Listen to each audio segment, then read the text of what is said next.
No! Liacasso! Hey guys. Look at this. David Bowie stage. You see, I feel like I had to do this after someone probably watched my video on Heroes. Now afterwards, I felt like I should have tackled the live album stage. This wasn't the direct follow-up to Heroes. That would be 1979's Lodger, but rather a little, piece in the middle of the road. After both Low and Heroes, two critically acclaimed albums, came out in 1977. I guess he has to take a, go tour and all that stuff. So, as a result, this came out. Stage. A 2 CD set or 2 LP set. I mean, look at all that. Tracks 10. But how do you get to the second disc? Well, this is one of those double pack cases, like in older CDs or games on the PS1. No, you had to disassemble the case. Christ. Okay, yeah, well, thankfully you don't have to do this unless you've listened to the first disc, and the first disc is long enough to warrant there being 2 discs. Alright, let's start with Warza Wawa, of course, from Low. It's, I mean, I can't say it's a bad opener to this concert. It's actually fine for setting up ambience. I mean, dude, that was one of the best instrumentals from the album. But, sets the stage. Next up, we have Heroes. Immediately. The song is so good, I should just...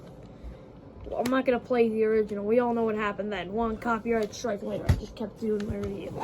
Well, yeah, I like this song. Not as good as the original, but it's fine. Next up, What in the World? I think that this song is from Low, but I don't really remember much about it. It's not that great. It's okay. Being my wife, I don't really like this one. I'm sorry. I can't take up this momentous request, David. Okay. Okay. I just can't. Alright. Blackout. You know what I think of this one. It's okay. And Sense of Doubt. Now, this is one of those instrumentals off of Heroes, which we all know they're a bit windy, they're pretty instrumental, pretty experimental, pretty unique, yeah. The Heroes and Low instrumentals, I'd say, is when he experimented. This album is not as experimental, though, because it's in a live concert. The live setting makes it less likely that you can do studio quality hiccups, blips, boops, Go McQueen, it's like you can do this stuff. Overall, it was fine. Speed of Life, yeah, another song from the classic Low, the intro track, actually.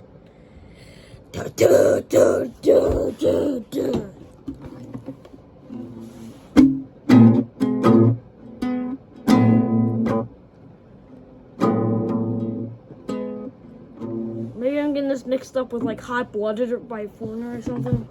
I just remember it going like that. I shouldn't be punished for little tiny mistakes like that.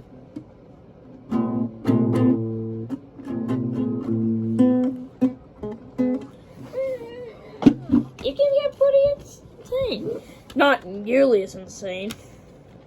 Because, this is live, but it's okay. Breaking Glass. It's a song about... So from what I can tell, this is a song about David Bowie coming into this one person's room and saying, I have been breaking glass. Is this like a 1977 version of Confessions? I don't think so.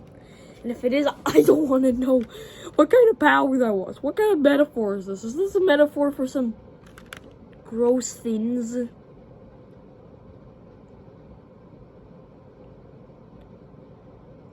Huh. Well, 9 is Beauty and the Beast. Now when you put the CD in, now once you go over to track 9 on the CD, what do you hear?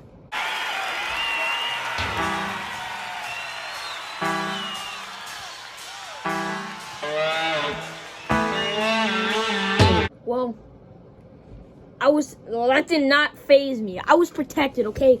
I've reviewed Heroes. I know that happens on the album, and I know for a fact it's about, it's a simple little song about, asking people, just going around telling people, you can't say no to the Beauty and the Beast. It's not as funny as it was before, though, because I already said, laughed all the laughs needed, mourned all the tears needed once, we listened to, once I had to make a funeral for, Wildflowers, and I had to put the music, the music to the main music structure on a PS1. Yeah, I'm digressing. Alright, 10 is Fame, finally a classic David Bowie track. Not from like 77, no. Classic. 1975, The Young Americans. Has John Lennon on it. Yeah. It's really something to behold with this one, I'd say. Come on. How are you gonna say no to this one? It's a pretty gnarly song.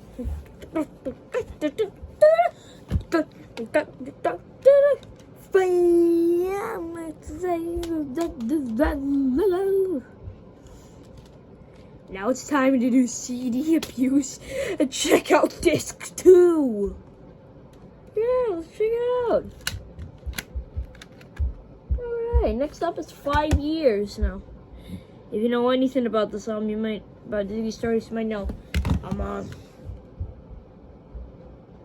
5 Years here. It's a classic here. It was the intro to the album, and basically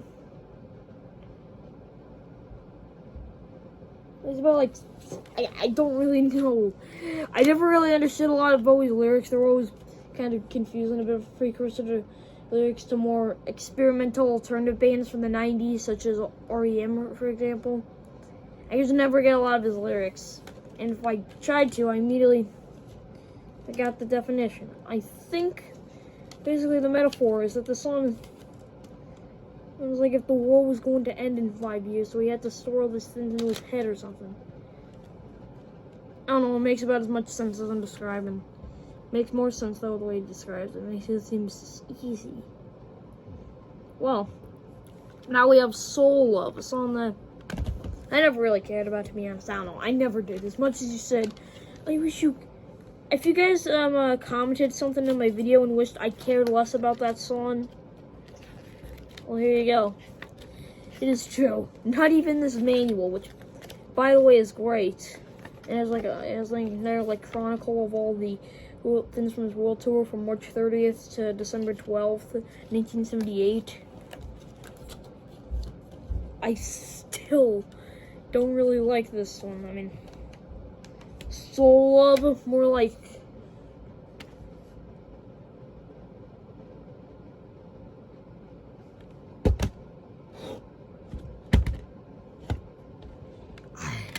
I got another one.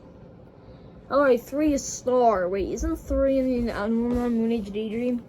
It has 10 tracks here. It could be the whole thing. Well, no, it ends with TVC 15, and that's off of Station to Station. It's nice that we are now listening to that one. Not to mention, he already kind of did that. With Star here. I mean, I guess it's about being a star, rock and roll stars. I have no choice but to interpret these lyrics correctly. I know more about songs like you just look at and think, okay, what is this about? Well, basically, it's about doing things and alright, roll stars, something. It's a lot better than I'm describing. Actually, it's a pretty good song. I just don't think I could really, I just don't know if I'd sing at my wedding night. So, 4 is Hang On to Yourself. And this one's quite a rocker, actually. You get the record on, you lower the needle, and what do you hear? 1, 2, 3, 4.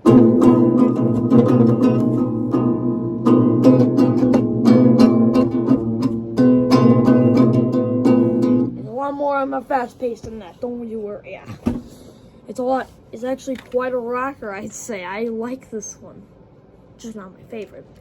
But to be fair, you can say that about a lot of things.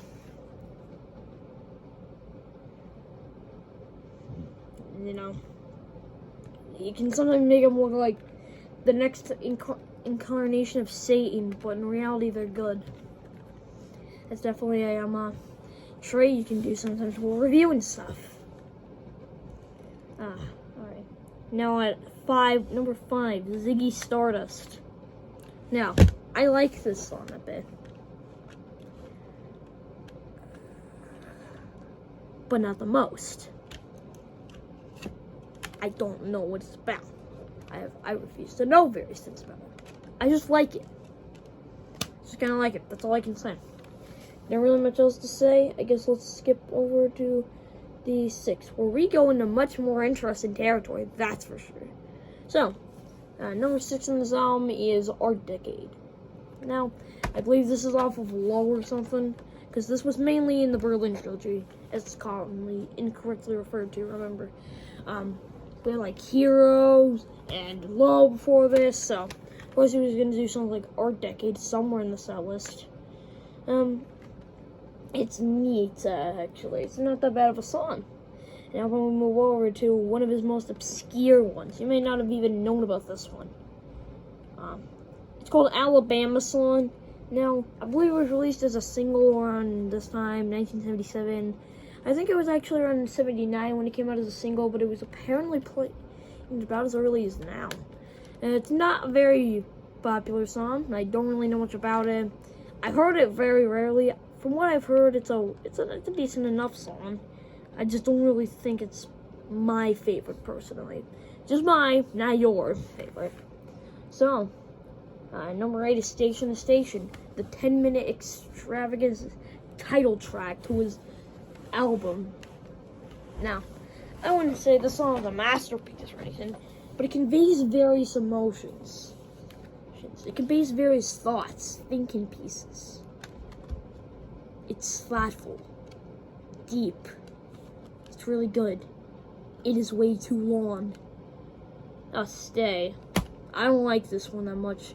It's like with Be My Wife. I just don't really have much of an opinion. I just don't like it. And we end with TVC15. Now, I have experience with sampling this one. On my album, you cannot break the rules. When I sampled on the song Squirter's Gotta Go God No. Yeah, it's a good song here, you know. Basically, I guess it's like him having some kind of helper robot. Like, I guess, you ever played Chibi Robo? Well, I guess like that, I guess. But 1975. I could also be a metaphor for someone. I don't know. But yeah, it's an interesting closer to this album. And with that, this album's over. Wow, that was a quite lengthy review. And that was a quite lengthy album. Overall, I think it's a decent one.